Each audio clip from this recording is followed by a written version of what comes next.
folks, E3 2011. I'm here with Tom Galt from Digital Extreme's lead designer on Darkness 2. That's right, that's me. Did I nail it? Did I get that part right? I always screw up titles. I know you got it. Tom, how you doing, sir? Great. Now, you're here showing off Darkness 2. Now, this is something that Digital Extremes has picked up from Starbreeze. What were your kind of main concerns coming in, taking over this game, that kind of a cult favorite, the original Darkness, picking up and taking the reins from Starbreeze? Yeah, it was a huge job, actually, and we were really intimidated by it at first. Darkness was a great game. Starbreeze did an amazing job. And the big thing for us was trying to put our own spin on it without ruining what Starbreeze did with Darkness 1. I mean, that story was incredible. It was one of the best ones in any video game I've ever played. And so we just really wanted to do a job like Starbreeze did in combining narrative with action. And so that's what we've been focusing on, just making sure we have a really good first-person shooter that also tells an engaging story. So let's set the stage here a little bit. What's going on with Jackie in Darkness 2? Yeah, sure. So and Darkness 1 ended after Jackie got revenge on his Uncle Paulie. He killed his Uncle Paulie. He became Don of the Franchetti crime family. So we start Darkness 2 years after that. Jackie's been the Don for 2 years. He's managed to keep the darkness bottled up inside for that time. He hasn't had to use it. Until at the beginning of our game, there's an attack at a restaurant. Someone put a hit out on Jackie, and he has to use his darkness powers to survive that hit. He's forced to do it.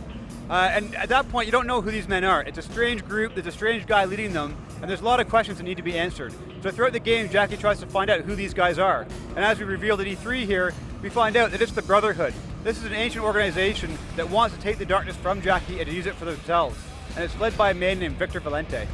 So, we've seen some of the Brotherhood stuff there, and they obviously have some designs on the darkness itself. One of the things that didn't really get addressed that I'm a little curious about, though, Jackie's now the Don. How does that position kind of figure into the story and his role? Because it's definitely a much different position of power than what he was in the original game. Yep, that's right. I can tell you that he's not taking subway trains to get around anymore. He has better modes of transportation. We're not really getting into that aspect of it, but something that people loved about the first game was kind of the open world nature of it. They like the ability to choose where you want to go. They like those downbeats in between missions where they could talk to characters, engage with them, and that's what really gave it its soul. It gave you the chance to learn who Jackie is through his interactions with, Jenny, Jimmy the Grape, Aunt Sarah, these people. So we've brought a lot of these characters back in, and you do get chances to engage with them and talk to them, but we're not really telling you about the dynamics of that yet. Well, let's talk mechanics with the darkness and the way the Brotherhood now has figured out a way to combat the darkness. That's right. Yes, the Brotherhood's been around for a long time, thousands of years. So they know that to defeat the darkness, they need to use light. So these guys will throw flashbangs at you, and when you get hit by a flashbang, you can't use your darkness powers until you recover from the effects. They also have a guy who carries around a giant light cannon on his shoulder. So that's a really cool combat dynamic there, where you've got all these enemies shooting at you, so you want to kill them, but you also have this guy shining a light at you. So as long as he's alive, you can't use your powers. So there's an interesting dynamic there, and how you solve that combat puzzle is a big part of our gameplay. And that's where our quad wielding features in. If you want to use your demon arms, use quad wielding, you got to take out that light guy. And the demon arms allow you to slash guys when they're in close, so you can cut them in half if you want. You can juggle them, slash a guy into the air, and then knock him off to the side. You can also grab objects in the environment and the enemies and use those as weapons. So one of my favorites is grabbing a car door to use as a shield. And then when you're done with it, you just whip it at a guy and you cut him in half, right? So it's kind of multi-purpose, and we have a lot of different objects in the environment that you can interact with and use them in combat. And when you combine that with your guns, and we also have a progression system that brings even more powers into the mix. So there's really a lot of tools at your disposal. You can progress your powers the way you want. You can choose to upgrade your weapons. We showed a power called gun channeling today. That looked awesome. The gun channeling stuff looked like it was a lot of fun. It's great fun, and it's really good for the guy that wants to use the guns, wants to shoot, but also can get engaged with the darkness powers a little bit there as well. So that really gives you some extra power. You can actually shoot through walls. You can see enemies through walls when you're using it. So it's a lot of fun to use. So, still a contentious relationship between Jackie and the darkness. You want to talk a little bit about the role of the Darkling? Yeah, absolutely. Yeah, so the Darkling's a really cool character. I mean, we wanted to really give him a lot of personality this time around.